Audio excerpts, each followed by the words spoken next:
think we're rolling. We're rolling. All right. So I'm here with Chip Souza. Obviously, everyone's familiar with Chip, sports editor, NWADG. That is correct. This is my second podcast. My first one was with Alan Barton. Well, that bar is very high. I don't think I will get to that bar. Either. No, you could try, but he was. I mean, it was so much fun. He made me eat his turkey legs.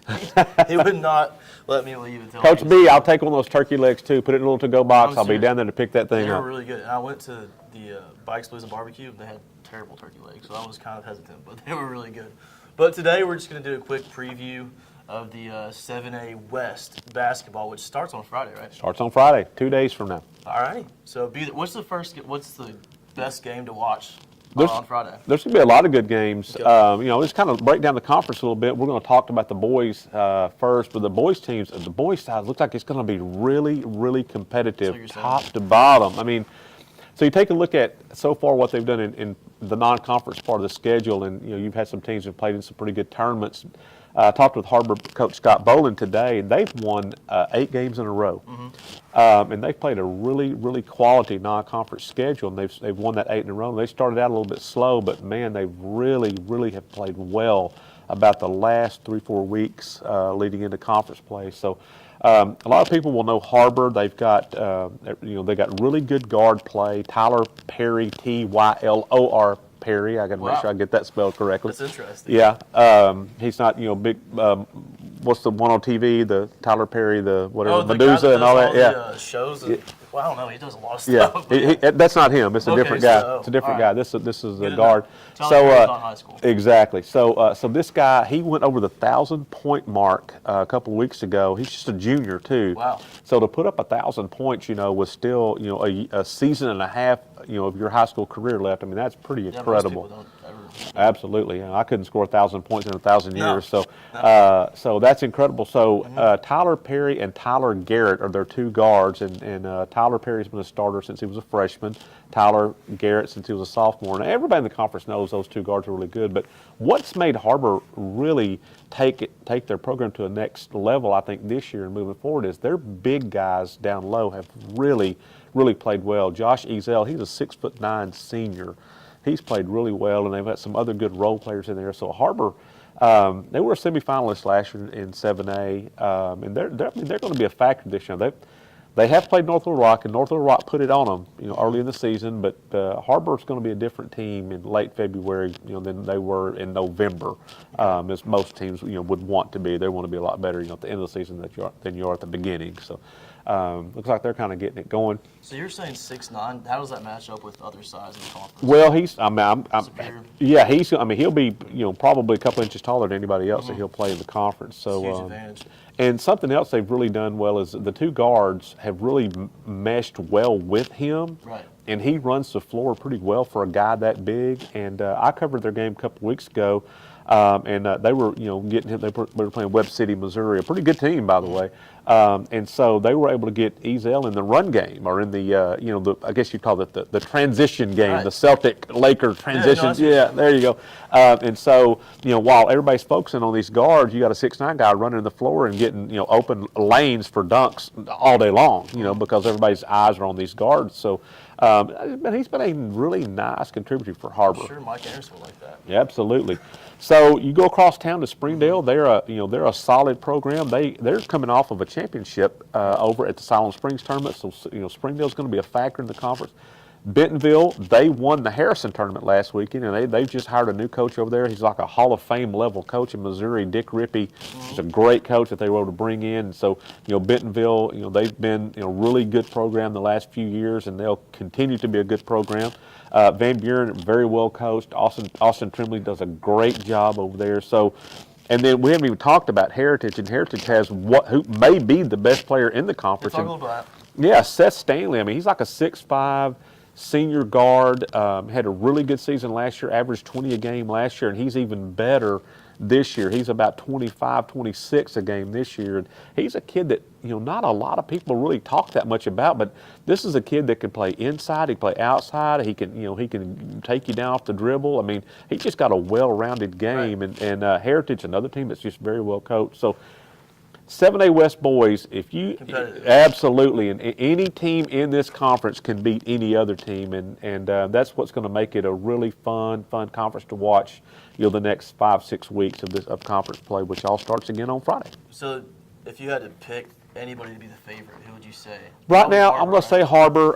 Like I said, they went to the semis last year. They got everybody back. Plus, they've added 6'9" player on the inside. They have also gotten some really good contribution from a sophomore, Nick Buchanan. He's slowly adjusted to the speed of the game. He was a junior high player last year, so he's slowly adjusted to the speed of the game, and I think he'll be a big factor too for them. I'm sure as the year goes on, we'll start to figure it out. Oh, absolutely. So I've been calling their backcourt the TNT backcourt, the Tyler, Nick, and Tyler, backcourt. So yeah. So I've marketed that, by the way. I'm going to put I'm going to put a marketing thing Sell on some there. T-shirts. If they can't, nobody can use it unless they give me royalties or a turkey leg from Coach Barton. That would also be okay too. That's big money. That'd be cool. Absolutely. So is there a close second, you think? Or? Well, I think Fayetteville's won 7 out of its last 9 games. Obviously. They started out a little bit slow, but they played really, really well in a tournament over the weekend down in Poplar Bluff, Missouri. They lost their first game, then won their next 2 pretty convincingly, and so Fayetteville will they're Fayetteville. There's no program in the conference that has more tradition than Fayetteville does, and they're very well coached. Kyle Adams does a great job over there. So I know I say that just about every team in this conference. The boys teams in this conference all have great coaches. Right. So the Harbor Fayetteville game is going to be one to watch. It will be one to watch. Also, Harbor Heritage will be one to watch. That'll be a good game to see how Seth Stanley matches up against those Harbor guards. That'll be a really fun one to watch. So you're pretty much saying that Heritage has a chance to win every game. When you got a kid on your team like he is, if they keep it close for 3 quarters, this is a kid that can win a game for you in the 4th quarter. Absolutely. Those are my favorite kind of games to watch. Kind of with the player that can light it up. Absolutely. Exactly. So let's move on to the girls, I guess. Is it as competitive, or is there a clear favorite in the West? I think there's a clear favorite. I think Fayetteville, the defending state champions, are the clear favorite. They've got at least three, maybe more, but at least 3 legitimate high-level D1 prospects on this team. That's impressive. Yeah. One of them, Sasha Goforth, she was a freshman last year. She was the state tournament MVP as a freshman. She's been offered by UConn. She's been offered by Texas. She's been offered by every top-level NCAA women's basketball program in the country. Obviously, she can play. Yes. She is a player. But you said not only her, but 2 other Division I caliber players on one team in high school is pretty impressive. Koriah Beck, also a sophomore. Corey Beck's daughter. Did not play last year on the varsity. She had moved away the season before and then came back and didn't play on the varsity last year. A lot of people would say her game is right there with Goforth. Oh, wow. So she's been offered. Arkansas has offered her. So she's gotten Division I offers. Jasmine Franklin, she is a player that every successful team has to have. She's a bigger player on the inside. She plays huge on the inside. She is a person on that team that gets every rebound. In the state tournament last year, I think in the semifinals and finals, she must have gotten 30 offensive rebounds total in those 2 games. I mean, just every ball that did not go through the net, she got it, seemed like. And that was a big difference for them, is that she just dominated the boards in every game that they played. And, that's limiting the opponent to 1 shot, and that's getting multiple shots for your team. I mean, how do you even put a value on that? Absolutely. And I'm sure she has 2 incredible guards to kick it out to. Absolutely. So that's dangerous. Absolutely. It doesn't sound like there's really a close second, but there might be. Well, Springdale is a team to watch. Marquisha Davis could arguably be the most athletic player in the conference. Even more athletic than Goforth? There's nothing that she can't do. She is long. She is about 5'10", and her arms are about 6'4" length of arms. I mean, She is really long, very athletic. She can shoot the 3. She can take it inside. The first time I ever saw her play, it was like in warm-ups. I was covering a game, and in warm-ups, and she went up just a layup drill, just a layup line, like you do before a game. Right, yeah. She goes up and completely rakes the ball off the backboard, and you're like, wow, you just don't see that very often, at the high school level. No, not at all. No, and so she's been offered by Arkansas. She's been offered by a ton of Division I programs. I know Mike Neighbors would dearly love to have her down there in Razorback Red. She's coming off an MVP performance in the Siloam Springs tournament. They won the tournament. She had 27 points in the championship game. She's the kind of player, I don't think she knows how good she can be. I don't think she really understands how good she can be. What do you think that's going to take? I mean, well, what it's probably going to take is getting her to play with players her level and above to see her really elevate her game, and you're going to see that at the college level when she gets there. She's just, and what I really like about her is, and I've seen her play maybe 4 or 5 times, her demeanor never changes. Mm-hmm. She can miss a shot, and it's the same. She can make a game-winning shot, and it's the same. There's no highs and no lows. It's always the same with her, and that's really good to have in a player that because you can sense that she's got short-term memory for failure, and the success she has, which is a lot, also doesn't go to her head. So that's important. It's hard to find a player who's got that kind of mentality. So I think they're the 2 best teams, and then you take a look at Van Buren. Mm-hmm. Van Buren's a team that's down the River Valley, and a lot of people up here in Northwest may not know that much about them. But Van Buren just won the Neosho Missouri tournament last week, and they beat Harbor in the championship game. Jamelyn Kinney is their best player. Van Buren was just better that night, but I'm not saying that they're always going to be better than Harbor, because Harbor's absolutely, and Harbor's one of those teams is going to be better at the end of the season than they are now. They've gotten better and better every game they've played. You got a bunch of young girls. Exactly, and still a relatively new coach and a second-year coach in Jamie Green. So they're still trying to learn each other.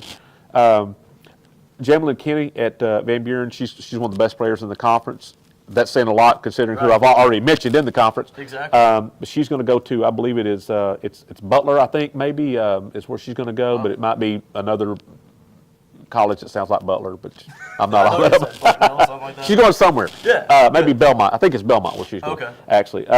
So she's a good player. Van Buren's a good team. They're, last year they were, right there in the race, all the way to the end. They're going to be really good again. They're also going to be right in there in that championship race. So the girls' side may not be top to bottom as deep as the boys' side as far as competitive teams, but the top 3-4 teams are going to be as good as any you'll see in the state. We said that Rogers has got a really good head coach. They do. Preston Early does a great job there. That's who Springdale beat in the championship game at Siloam Springs. So, well coached. They're a team that started out a little slow.